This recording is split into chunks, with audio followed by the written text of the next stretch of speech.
اب سامری نے کیا کیا؟ یہ سونا چاندی سب کا لے کر کے میلٹ کیا، اس کو میلٹ کیا، گرما کر کے پگھلا کر کے اس سے ایک بچڑا بنایا۔ لوگ ایسی پوجا میں لگ گئے اس بچڑے کی کہ چھوڑتے نہیں تھے۔ موسیٰ علیہ السلام نے منع کیا تب بھی نہیں چھوڑ رہے۔ حضور اکرم صلی اللہ علیہ وسلم کے پاس ایک جماعت آئی، انہوں نے سوال کیا کہ آسمان سے کتاب اتار کر ہمیں دکھائیں۔ تو اللہ تعالیٰ نے فرمایا یہ تو آپ سے یہ سوال کی ہے کہ آسمان سے کتاب اتار کر کے دکھائیں، اس سے بھی بڑا سوال انہوں نے موسیٰ علیہ السلام سے کیا تھا۔ کیا سوال کیا تھا؟ ارنا اللہ جہرتن، اللہ کو کھلے طور پر ہمیں دکھواؤ، ہمیں اللہ کا دیدار کراؤ تب ہم ایمان لائیں گے۔ تو یہ اس طرح کی جماعت ہے، اس سے بھی بڑا سوال کر چکی ہے موسیٰ علیہ السلام سے۔ اللہ تعالیٰ نے فرمایا ان کی انہی حرکتوں پر اللہ نے ان پر عذاب نازل کیا، یعنی بجلی کڑک جو ہے ان کو آ کر گھیر چکی تھی۔ پھر اس کے بعد یہ اتنی بڑی نشانیاں دیکھ کر کے اب انہیں باز آ جانا چاہیے پرانی عادتوں سے، لیکن ان یہودیوں کی ایک عادت یہ بھی ہوئی کہ وہ بچھڑے کی پوجا میں لگ گئے۔ یہ بچھڑا کیا تھا، کیا پوجا ہوئی، اس کی تاریخ ہے، سورہ بقرہ میں بھی اس کی بات گزر چکی ہے، اور 16ویں پارے میں سورہ طٰہٰ میں بھی اس کا تذکرہ موجود ہے۔ بات در حقیقت یہ تھی کہ موسیٰ علیہ السلام کی جماعت میں سامری نام کا ایک شخص تھا۔ سامری حضرت موسیٰ علیہ الصلاۃ والتسلیم کی امت میں سے ہے اور قریبی تھا۔ جب فرعون کے لشکر نے پیچھا کیا موسیٰ علیہ السلام کی قوم کا، ایمان والوں کا، اور فرعون کا لشکر بہت بھاری بڑا حملہ آور ہوا، موسیٰ علیہ السلام اپنی جماعت کو لے کر کے نکلے۔ اب ایسی جگہ پر پہنچے کہ سامنے سمندر ہے اور پیچھے فرعون کا لشکر ہے، راستے بند ہو چکے تھے۔ آگے جاتے تو سمندر میں ڈوبنا ہے، پیچھے جائیں تو فرعون کے لشکر ہی ہلاک کریں گے۔ تو اس موقع پر اللہ رب العزت نے موسیٰ علیہ السلام کی مدد کے لیے ان پر وحی فرمائی، اے موسیٰ تم اپنے عصا کو سمندر پہ مارو۔ تو حضرت موسیٰ علیہ السلام نے سمندر پہ مارا تو 12 راستے اس میں نکلے، 12 راستے، کھلے ہوئے راستے، ایسے کہ دھول اڑتی تھی سمندر کے درمیان۔ اب موسیٰ علیہ السلام کی امت میں 12 قبیلے تھے، 12 خاندان تھے۔ ان ہر ایک قبیلے کو موسیٰ علیہ السلام نے حکم فرمایا کہ ایک ایک اپنا راستہ لے لے اور نکل جائے سمندر کے دوسرے طرف۔ موسیٰ علیہ السلام کی جماعت ان راستوں پر چل پڑی۔ فرعون کی لشکری پیچھا کرتے کرتے قریب تک آ گئے۔ اب انہوں نے دیکھا کہ موسیٰ علیہ السلام اور ان کی جماعت تو کھلے راستوں میں جا رہی ہے سمندر کے درمیان، تو انہوں نے فرعون کے تمام لشکریوں نے یہ سوچا کہ ہم بھی ان راستوں پر کیوں نہ چلے جائیں، تو ساری فوج اس راستے پر آ گئی۔ جب یہ درمیان میں پہنچے اللہ نے سمندر کو واپس پھر سے ملا دیا، جیسا تھا سمندر ویسی، سب کے سب غرق ہو گئے، فرعون بھی اس میں ڈوب گیا، پانی کی موجوں نے اسے غرق کر دیا۔ موسیٰ علیہ السلام صحیح سلامت باہر نکلے۔ یہ واقعہ آپ نے سنا ہوگا اور قرآن پاک میں اس کا تذکرہ آیا ہے۔ اب موسیٰ علیہ السلام جب سمندر کو عبور کر کے دوسری سمت میں آئے تو یہاں اب معاملہ یہ تھا کہ اپنی قوم کو موسیٰ علیہ السلام نے روزہ رکھنے کا حکم دیا۔ یہ عاشورہ کا دن تھا، شکرانے میں انہوں نے روزہ رکھا، عبادت کیا۔ اب اللہ تبارک و تعالیٰ نے آپ کو کوہ طور پر بلایا۔ طور ایک پہاڑ ہے، آج بھی مصر میں سینا ایک علاقہ ہے اور اتنی لمبی پہاڑیوں کا سلسلہ ہے کہ ختم نہیں ہوتا، تقریباً 100 کلومیٹر تک بھی آپ جائیں تو پہاڑ ہی ہے، بیچ میں کوئی گیپ نہیں ملے گا۔ یہ پہاڑیوں کا سلسلہ ہے اور انہی میں سے ایک پہاڑ ہے سینا، اس کو طور سینا اس کو کہتے ہیں۔ اس پہاڑی کو مقدس کہا گیا ہے اس لیے کہ اللہ تبارک و تعالیٰ نے وہاں موسیٰ علیہ السلام کو بلایا۔ موسیٰ علیہ السلام اپنی قوم میں اپنے بھائی ہارون علیہ السلام کو نائب بنا کر کے گئے۔ ہارون علیہ السلام طبیعت کے بڑے نرم مزاج تھے، بڑے نرم سے۔ موسیٰ علیہ السلام کا جلال اور ان کے تمام رعب و دبدبے سے لوگ خوف کھاتے تھے، ڈرتے تھے۔ ہارون علیہ السلام کے ساتھ ایسا معاملہ نہیں تھا۔ موسیٰ علیہ السلام جب کوہ طور پر گئے تو 40 دن تک قیام کیا، واپس نہیں آئے اپنی قوم کے پاس، 40 دن تک وہیں ٹھہرے رہے، کیونکہ تورات اتر رہی تھی۔ کوہ طور پر جب آپ گئے تو تورات جو اللہ کی کتاب ہے وہ اتاری جا رہی تھی، 40 دن لگ گئے۔ تو 40 دن جو یہ گیپ ہوا موسیٰ علیہ السلام کا، یہاں ان کی قوم میں کچھ خرابیاں شروع ہو گئیں، کچھ برائیاں شروع ہوئی، کچھ نہیں بلکہ بڑی بھیانک برائیاں۔ سامری نام کا جو شخص جس کے متعلق میں نے کہا، یہ بہت ہی چالاک آدمی تھا، چتر آدمی تھا۔ اس نے سارے لوگوں کے پاس جو جو سونا چاندی تھا سب جمع کروا لیا، سب نے سونا چاندی جمع کیا۔ کیوں؟ وہ کہہ رہا تھا میں تمہارا خدا سامنے دکھاؤں گا تمہیں۔ ہو سکتا ہے اس زمانے کا وہ ڈھکوسلا پیر ہوگا، جیسے آج بھیجے میں دکھانے والے ہیں، اس وقت وہ میٹل میں دکھا رہا تھا۔ تو اس نے کہا کہ تم سب کے سب سونا اور چاندی لے کر کے آؤ۔ سب لے کر کے آئے، جس کے پاس جتنا سونا چاندی تھا وہ سب لا کر کے جمع کیے۔ اب وہ کافی بڑی تعداد میں ہوا۔ اب سامری نے کیا کیا، یہ سونا چاندی سب کا لے کر کے میلٹ کیا، اس کو میلٹ کیا، گرما کر کے پگھلایا، پگھلا کر کے اس سے ایک بچھڑا بنایا، بیل کا بچہ۔ اور بچھڑا جب سونے اور چاندی کے سارے دھاتوں سے مل کر کے بنا تو بڑا خوبصورت بچھڑا تھا۔ واللہ عالم اس کے ذہن میں کیا بات تھی، کیا چل رہا تھا اس کے دماغ میں، ہو سکتا ہے اس زمانے کا وہ بہت ہی ذہین و فتین آدمی ہو۔ تو اس نے بچھڑے کو بنانے کے بعد اب کیا کیا، اس بچھڑے میں کچھ ایسی چیز ڈال دی جس سے وہ بچھڑا بولنے کے قابل ہوا۔ سیل نہیں، بیٹری نہیں، یا کمپیوٹر کا زمانہ نہیں، بچھڑا صاف بولتا تھا۔ لوگ اپنی حاجتیں لے کر کے آتے تھے، بچھڑا ان سے بات کرتا تھا۔ اب سامری نے کیا کہا، اس بچھڑے کو بنا کر کے کہا الہنا و الہ موسیٰ، موسیٰ کا خدا بھی یہی ہے اور ہمارا خدا بھی یہی ہے۔ موسیٰ طور پر گئے ہیں، خدا ہمارے پاس آ گیا ہے۔ تو سب کے دماغ میں بات آ گئی۔ اس زمانے میں ظاہر سی بات ہے بچھڑا بولے گا تو تعجب ہی کی بات ہوگی، 4000 سال پہلے کی بات کر رہا ہوں۔ آج سے آپ میں سے بڑے حضرات بھی یہاں پر موجود ہوں گے، موبائل کا تصور بھی نہیں رہا ہوگا کہ کوئی ڈبہ ایسا ہوگا چھوٹا سا جس میں سے بات آ سکتی ہے۔ فون کو ہی لے کر کے، وائرلیس فون کو ہی لے کر کے لوگ عجب عجب حرکتیں کرتے تھے۔ ہم موبائل کے بھی زمانے کو ابھی ابھی دیکھ رہے ہیں نا۔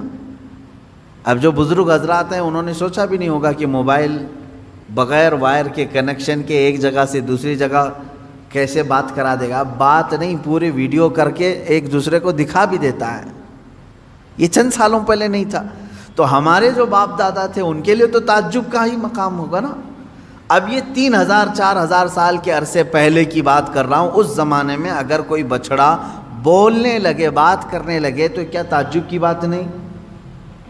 آج بھی تعجب کی بات ہے، جب گنپتی بول رہی ہے یا دودھ پی رہی ہے تو لوگ اس کی پوجا کے لیے ہیں، جاتے ہیں، ہوتا نہیں ہے؟ بات مشہور ہوتی ہے کہیں کہیں کی، ہم تو جا کر دیکھے نہیں ہیں، ہوتا ہوگا، ہمیں تو معلوم نہیں ہے۔ لیکن آج بھی اس ترقی یافتہ زمانے میں، بیٹری کا زمانہ ہے، سیل کا زمانہ ہے، الیکٹرانک ساری چیزیں آ گئی ہیں، لیکن اکا دکا خبریں آج بھی کسی گاؤں سے آتی ہیں کہ فلاں بھگوان دودھ پی رہے ہیں یا لڈو کھا رہے ہیں، تو لوگ یقین بھی کرتے ہیں اور اس کی طرف چڑھاوے زیادہ بھی ہوتے ہیں۔ تو اب آپ اندازہ کرو 3000 سال پہلے جب سامری نے بچھڑے کو لائیو بولتا ہوا دکھا دیا تو کیا ان کے عقیدوں کا کیا حال ہوا ہوگا۔ اسی لیے میجورٹی اس میں اس کی عبادت میں لگ گئے۔ بچھڑے کی ایسی محبت رچ بس گئی کہ سجدہ بھی اسے کرنے لگے، مانگنے بھی اس سے لگے، اعتکاف بھی کرنے لگے، نظر و نیاز بھی کرنے لگے، منتیں کرنے لگ گئے بچھڑے کے سامنے۔ یہ 40 دن میں اتنا سب برا حال ہو گیا۔ ایمان والی قوم کا، فرعون کا نہیں، ایمان والی قوم کا یہ حال ہو گیا موسیٰ علیہ السلام 40 دن کے بعد واپس تشریف لائے. اچھا، ان دنوں میں آپ کے ذہن میں یہ سوال آ سکتا ہے ہارون علیہ السلام کیا کر رہے تھے؟ کیونکہ موسیٰ علیہ السلام کے بھائی ہیں اور ان کو وہ نائب بنا کر کے بھیجے تھے. ہارون علیہ السلام کو جو منع کرنا تھا وہ منع کرتے رہے، لیکن اکثریت جو ہے وہ سامری کے جادو کو دیکھ کر کے اس طرف چل پڑی. تو جو لوگ بچ گئے وہ ہارون علیہ السلام کے ساتھ تھے، چند ایمان والے بچے رہے. اور ہر زمانے میں ایمان والوں کی تعداد رہے گی، ایسا نہیں کہ پورے روئے زمین پر ختم ہو جائیں گے. موسیٰ علیہ السلام نہیں تھے تب بھی ایمان والے موجود رہے ہارون علیہ السلام کے ساتھ. 40 دن کے بعد واپس تشریف لائے موسیٰ علیہ السلام طور سے. دیکھا اپنی قوم کو، یہ کیا ہو گیا؟ تم لوگوں نے بچڑے کو کیسے معبود بنا لیا؟ اور پھر اس کے بعد سامری کو گرفتار کر کے موسیٰ علیہ السلام لے آئے. تو نے بڑا کھلا شرک کیا، تیرا قتل واجب ہے، اب تجھے مارا جائے گا. لیکن یہ تو بتا، اس کو بولنے کے قابل تو نے بنایا کیسے؟ لوگوں کا سونا چاندی سب میلٹ کیا، اب بنایا کیسے تو نے اس کو؟ خیر ہے، آپ دیکھیں سامری اس زمانے میں بچڑے کو بولنے کے قابل تو بنایا، لیکن بچڑے کے بھیجے میں خدا نہیں دکھایا. یہ اس زمانے کا کمال ہے. وہ جادو جس طرح سے بھی کیا ہوگا، لیکن اس نے کہا یہی خدا ہے. اب آپ اندازہ کریں موسیٰ علیہ الصلوۃ والتسلیم نے جب اس سے سوال کیا، اب وہ جواب کیا دیتا ہے؟ بصرت بما لم يبصروا به فقبضت قبضة من اثر الرسول فنبذتها وكذلك سولت لي نفسي. یہ 16ویں پارے میں ہے. جب ہم سمندر کا راستہ طے کر کے آگے آ رہے تھے، اس وقت معاملہ یہ تھا، موسیٰ علیہ الصلوۃ والتسلیم گھوڑے پر سوار تھے. موسیٰ علیہ السلام گھوڑے پر سوار تھے. اب سامری کہتا ہے میں نے ایک چیز ایسی دیکھی جو لوگوں نے نہیں دیکھی، عام لوگ نہیں دیکھ رہے تھے. کیا؟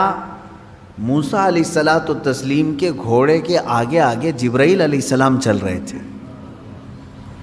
وہ شاید چاہے وہ گھوڑے کی رسی پکڑ کر کے یا باگڈور سنبھالے ہوئے جبرائیل علیہ السلام چل رہے تھے.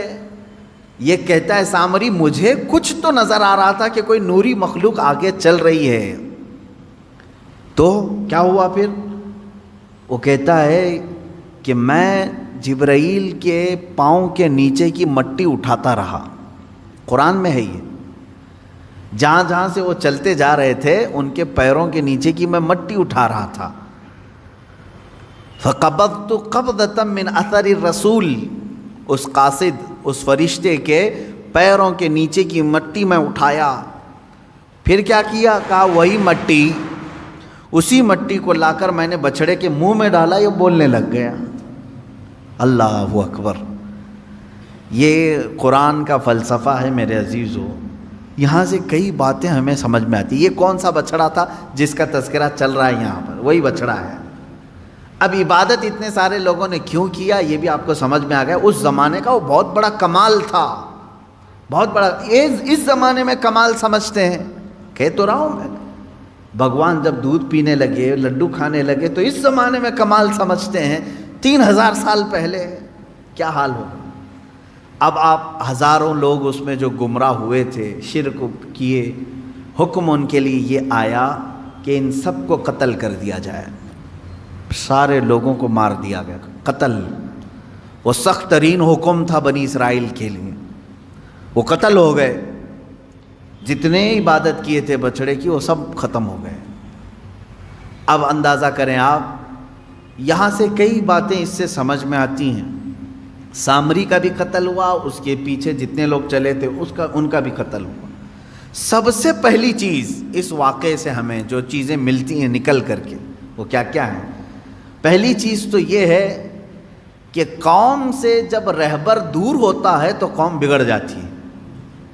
پہلی چیز یہ ہے. اسی لیے کہا گیا کہ زیادہ دیر تک قوم کو خالی نہ چھوڑا جائے.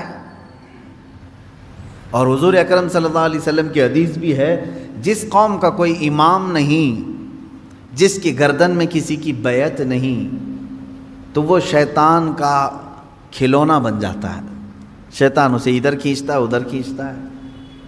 ید اللہ علی الجماع، اللہ کا دست قدرت پوری جماعت پر ہے، جس کی کوئی گائیڈنگ کر رہا ہو، لیڈنگ کر رہا ہو، امام ہو۔ من شذ شذ فی النار، حضور فرماتے ہیں جو جماعت سے ہٹا اسے تنہا جہنم میں ڈالا جائے گا۔ جماعت کا مطلب کیا ہے؟ یہی تمام یونٹی اسلام اور مسلمانوں کی۔ عزیزان گرامی، 40 دن موسیٰ علیہ السلام نہیں تھے اپنی قوم کے ساتھ، تو کیا ہوا؟ سب بچڑے کی پوجا میں لگ گئے۔ اب یہاں اندازہ کریں آپ، برسوں برس جن کے درمیان کوئی شیخ نہ ہو، کوئی عالم بعمل نہ ہو، کوئی ان کی صحیح تربیت کرنے والا نہ ہو، تو پھر کیا ہوگا؟ سب ہوس کے پجاری ہو جائیں گے۔ یہ اور بات ہے کہ اللہ نے بچا رکھا ہے، آج بچھڑے کی پوجا تو نہیں کر رہے، لیکن اپنی خواہشات کی پوجا تو کر رہے ہیں آج تقریباً۔ جو مرضی میں آئی اس چیز کو عمل کر لے جانا، یہ پوجا ہی تو ہے۔ ہر خواہش کو پوری کر لینا کہ ابھی ابھی ہم نے سوچا اور یہ ہونا ہی ہے۔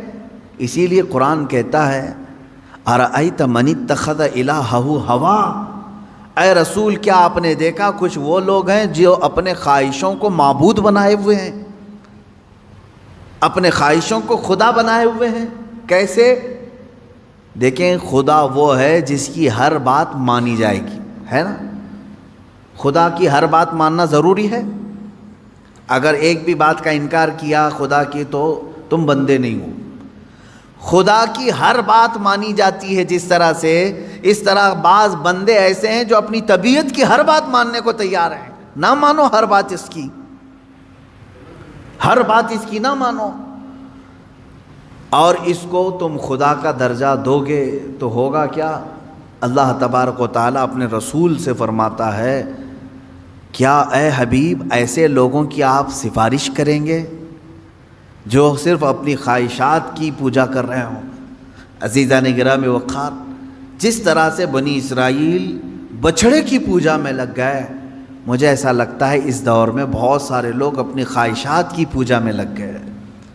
انہیں کسی چیز کی خواہش تھی جس کی وجہ اس کو پورا کرنے کے لیے وہ ہر کام کرنا کے لیے تیار ہے۔ ایک کرسی چاہیے، ایک کرسی چاہیے، یہ تمہاری خواہش ہے۔ اب یہ کرسی کی خواہش تم سے ہر کام کرا لیتی ہے، یہ عبادت نہیں ہے تو اور کیا ہے؟ تم اپنی خواہشات کی بات، ایک وقت کا تمہیں گوشت چاہیے تھا کھانے کے لیے، پیسے نہیں تھے، لیکن خواہش کو پوری کرنا ہے، یہی خواہشات نے تمہیں چوری کرایا یا دھوکہ دلوایا، دھوکہ دینے پر آمادہ کیا۔ یہ تمام چیزیں کر کے تم اس برتن تک پہنچتے ہو جو تمہاری خواہش ہے۔ ہر خواہش کو پوری کرنا ضروری نہیں۔ اب ایک بات اس واقعے سے ایک جو سب سے بڑا سبق ملا وہ یہ ہے کہ قوم کے درمیان ان کا رہبر، اس کا ہونا ضروری ہے، اور قوم بغیر رہبر اور رہنما کے، بغیر عالم دین کے نہ رہے۔ وہ انبیاء تھے اور علماء نائب انبیاء ہیں۔ ہر جماعت میں، ہر قوم میں، ہر محلے میں ایک عالم کا ہونا ضروری ہے جو ان کی اصلاح کرے، ان کی تربیت کرتا رہے۔ اور ان کو برسوں برس چھوڑے رہو گے تو دلوں میں زنگ لگ جائے گا، جو آج ہو رہا ہے۔ دوسری چیز اس واقعے سے یہ بھی پتہ چلتی، یہ ایک تو 40 دن کا گیپ جو اس قوم کو شرک میں لے آیا، دوسرا اس سے جو ملتا ہے کہ قوم ہمیشہ جو ہے چمتکار کو، جو دکھنے والی ہے اس کی طرف بڑھ جاتی ہے، ہمیشہ ہوتا ہے۔ کیونکہ ہارون علیہ السلام تھے جماعت میں، تو آپ نے ایسا کچھ دکھایا نہیں، یعنی بولتا ہوا بچڑا، بولتا ہوا کتا دکھایا نہیں، جبکہ وہ بھی نبی ہیں۔ اور سامری نے دکھا دیا تو قوم نے کس کی طرف رخ کیا؟ سامری کی طرف۔ اس سے پتہ یہ چلتا ہے اکثر لوگ جو ہے اس چیز کی طرف اٹریکٹ ہوتے ہیں جو چمک رہی ہے چیز۔ ایسا نہ کرو میرے عزیزو، یہ گمراہی ہے، گمراہی ہے۔ آج کے زمانے میں ہو سکتا ہے تمہیں کوئی ایسا کر کے دکھائے، ایسا کر کے دکھائے، آؤ ہماری عبادت خانے میں ہم تم کو دکھاتے ہیں کہ کیسے ہمارا خدا بولتا ہے، تم نے وہاں دیکھ لیا، پھر یہاں میرے پاس آئے، کہا کہ حضرت وہاں تو خدا بول رہا ہے، مسجد میں تو کبھی آپ نے دکھایا نہیں خدا بول رہا ہے۔ یہ سیم وہی چیز ہے جو بنی اسرائیل کے ساتھ ہوئی، سامری بچڑے کو بلوا کر کے دکھایا تو سب شرک میں مبتلا ہو گئے، اور ہارون علیہ السلام نے کچھ نہیں دکھایا لیکن یہ کہا کہ اللہ ایک ہے، تو چند ایمان والے قائم رہے، باقی ادھر چلے گئے۔ اے میرے عزیزو، آج کے دور میں اگر کوئی اس طرح تمہارے عقیدے کو خریدے تو کس کی طرف جاؤ گے؟ کس کی طرف جاؤ گے؟ فار ایگزامپل چند سال پہلے کی بات، شاید میں نے اس کو کہا ہے، دہرا رہا ہوں۔ ایک صاحب آئے، پیٹ کے درد کی شدت تھی، ان کو تکلیف تھی، کئی مرتبہ آئے تھے، پانی دم کر کے بھی لے گئے، تعویذ بھی لے کر کے گئے۔ چند دنوں کے بعد بگڑے ہوئے تیور تھے اس بندے کے، ملاقات ہوئی تھی تو پتہ چلا کہ پیٹ کا درد صحیح ہو گیا ہے۔ تو میں نے پوچھا کیا کیا حالات ہیں؟ کہا کہ بس میں سب چھوڑ دیا، ایک جگہ جا رہا ہوں، فلاں جگہ۔ کیا ہے؟ کہا وہ ایک پوجا کرنی رہتی ہے گوبر کو رکھ کر کے۔ کہا کر رہا ہوں۔ یہ کہاں سے آئی تمہارے اندر چیز؟ اس نے کہا فلاں بابا تھے، انہوں نے ایک لکوڈ دیا پینے کے لیے، پیٹ درد صحیح ہو گیا۔ کہا کیا لکوڈ دیا تھا؟ کہا آپ برا مانیں گے حضرت۔ میں نے کہا کیا چیز دیا پینے کے لیے؟ کہا گائے کا پیشاب۔ کہا پی لیا تم نے؟ کہا پیا، پیٹ کی درد کی شدت تھی۔ اس کے بعد پھر وہ کہتا ہے کہ میں پوجا کرتا ہوں۔ یہ ہے عزیزان گرامی وقار، شیطان ابلیس لعین ہو سکتا ہے تھوڑی دیر تمہاری بیماریوں کو سن کر کے دکھائے، ہو سکتا ہے تھوڑی دیر تمہاری بیماریوں کے اوپر پردہ ڈال کر کے دکھائے تاکہ تمہارا عقیدہ خراب ہو جائے، تم یہ سوچنے لگ جاؤ کہ نہیں یہاں سے شفا ملتی ہے۔